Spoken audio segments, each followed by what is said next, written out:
apa yang sebenarnya terjadi saat kita mati. Kemana kita pergi, sejujurnya nggak ada yang tahu.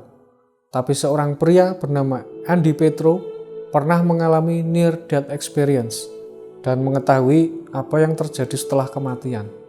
Sebuah pengalaman yang mengubah hidupnya dan mungkin bisa mengubah hidup kita juga. Wahai para netizen yang dimuliakan, inilah dia, hidup hanya permainan.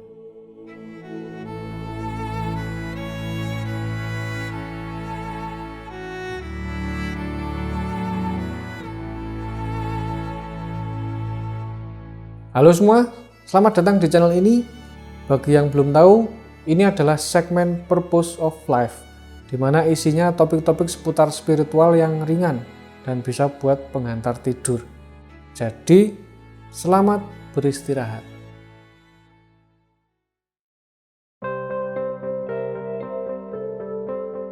Pada musim panas tahun 1955, 2 hari sebelum kelulusan SMA, seorang remaja bernama Andy Petro bersama teman-temannya pergi piknik ke danau di Michigan. Hari itu cuaca cerah, mereka makan siang dan main-main. Lalu Andy lihat teman-temannya berada di atas papan apung yang jaraknya sekitar 1.300 meter dari Andy. Dan untuk menuju ke sana, Andy harus berenang, tapi Andy takut buat nyebrang ke sana. Tapi singkat cerita, Andy akhirnya memberanikan diri berenang nyamperin teman-temannya. Tapi di tengah jalan, dia mengalami kram parah di bagian bawah perut dan akhirnya tenggelam. Di dalam air, Andy mulai panik karena nggak bisa napas. Dia sempat muncul sebentar ke permukaan tapi nggak bisa teriak minta tolong karena mulutnya penuh air. Tapi teman-temannya justru mengira Andy lagi bercanda dan akhirnya dia tenggelam lagi dan semakin dalam. Di dalam air, Andy sangat kedinginan. Lalu akhirnya dia menyentuh dasar danau dan nyoba dorong tubuhnya ke atas, tapi usahanya gagal. Dia malah terjebak di dasar danau. Dalam kondisi nyaris mati, Andy dengar suara di dalam kepalanya yang menyuruhnya untuk beristirahat dan melepaskan. And the voice says, Andy, you need to stop it and rest for a while. Awalnya, Andy menolak karena dia benar-benar sudah nggak tahan pengen napas, setidaknya sekali aja. Tapi suara itu muncul lagi dan meyakinkannya bahwa semua akan baik-baik saja. You need to let go. And so I say to the voice, okay, do you promise that if I let go, I'll be able to get to the top? And the voice says to me, if you let go, everything will be fine. I said, okay, you promise? And the voice says, yes, I promise. So then I said, okay, I'll let go. Andy akhirnya setuju dan ngomong dalam hati, oke, aku akan melepaskan. Dan di momen itu, Andy keluar dari tubuhnya. Dalam sekejap, dia masuk ke sebuah terowongan dan Andy merasa di tempat itu waktu itu nggak ada. Di terowongan itu, Andy merasa hangat, bisa bernapas, dan dipenuhi rasa kebahagiaan serta cinta tanpa syarat. Dia masih bisa lihat tubuhnya di dasar danau, tapi nggak peduli. Bahkan dia nggak peduli sama keberadaannya di bumi, karena dia merasa seperti sudah pulang.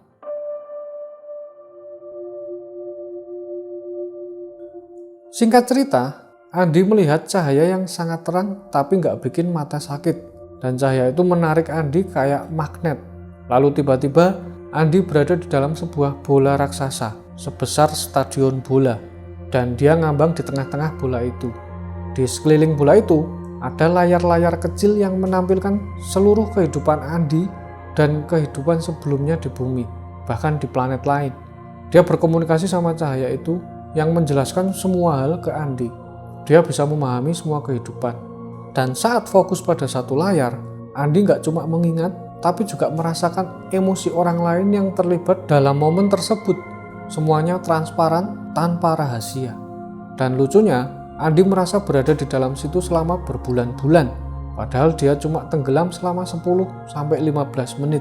Setelah melalui banyak kehidupan, dia kembali ke terowongan dan makin dekat dengan cahaya.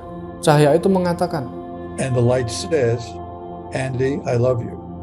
And I'm impressed because it knows my name.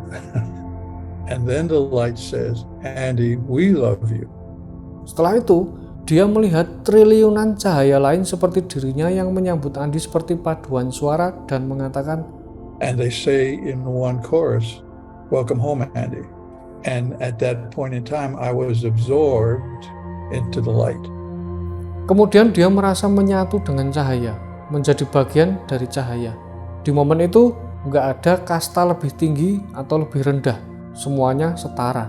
Dan itu adalah perasaan paling fantastis yang dia bisa bayangkan sebagai manusia. Di sana, dia tahu segalanya. Dia tidak perlu bertanya apapun, karena memang tidak ada satu hal pun yang tidak dia ketahui. Andy juga mengatakan bahwa cahaya-cahaya itu juga punya selera humor yang unik. Jadi waktu mereka melihat tayangan kehidupan Andy di bola besar, cahaya itu ngomentarin kehidupan Andy waktu di bumi. Look how upset you got over that. You know, in the long run, it doesn't mean anything. Why don't you loosen up? Why don't you lighten up? Why don't you have more fun while you're on the planet? You're only going to be there for a little while because it's not real. Earth life is not real. It's like a play. It's like a movie. Intinya kehidupan kita di bumi adalah sebuah permainan dan nggak nyata, kayak menjalani peran sebagai aktor film atau main game. Kita semua adalah aktor dengan peran yang berbeda-beda, ras, agama, jenis kelamin, hanya untuk mengalami sesuatu yang nggak bisa dialami saat kita jadi cahaya. Karena saat jadi cahaya, kita sudah tahu semuanya, jadi kita nggak bisa ngalamin hal yang sudah kita tahu. Tapi dengan jadi manusia di bumi, kita bisa merasakannya. Itulah nilai dari inkarnasi yang merupakan sebuah pengalaman. Pada akhirnya, saat hidup kalian selesai, apa yang kalian miliki di bumi akan ditinggal dan kalian akan kembali menjadi cahaya. Andy merasakan berada di tempat itu selama ratusan tahun dan tidak ada yang namanya waktu, tidak ada hierarki, tidak ada penghakiman, semuanya adalah satu atau oneness.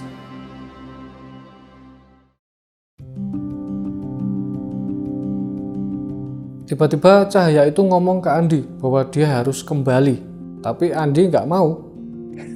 I said, "Whoa, no, I'm not going back."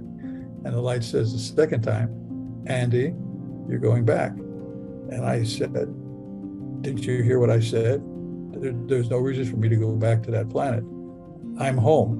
And the light says to me the third time, "Andy, you're going back." Tapi saat mendengar kata back, dia langsung tersedot kembali ke tubuhnya. Singkat cerita, Andy sudah tergeletak di pasir dan teman-temannya lagi neken dadanya buat ngeluarin air dari paru-parunya. Ketika Andy sadar, teman-temannya bertanya, apa yang terjadi?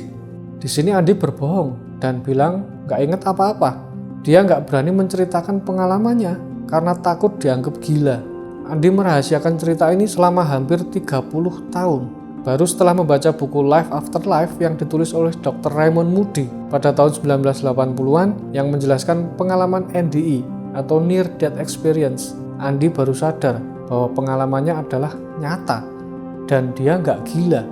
Sejak saat itu, Andy merasa yakin akan adanya rumah sejati, yaitu cahaya. Jadi sejak saat itu, dia hidup untuk membantu orang lain merasa lebih baik dan tahu bahwa mereka juga berasal dari tempat itu dan tinggal menunggu waktu untuk kembali dan menjadi satu kesatuan atau oneness. There is a home. I've been there. And I'm ready to go back. I got the return ticket in my back pocket, carry it with me all the time. As soon as I find out where the flight is, I'm on it. I'm out of here.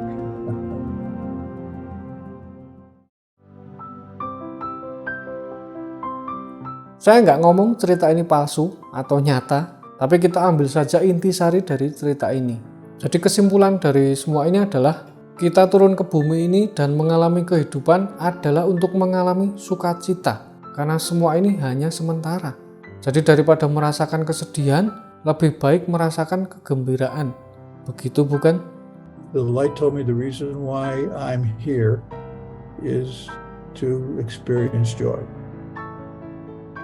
And the reason why why I exist at all is to be joy. And it's very simple. It's not complicated.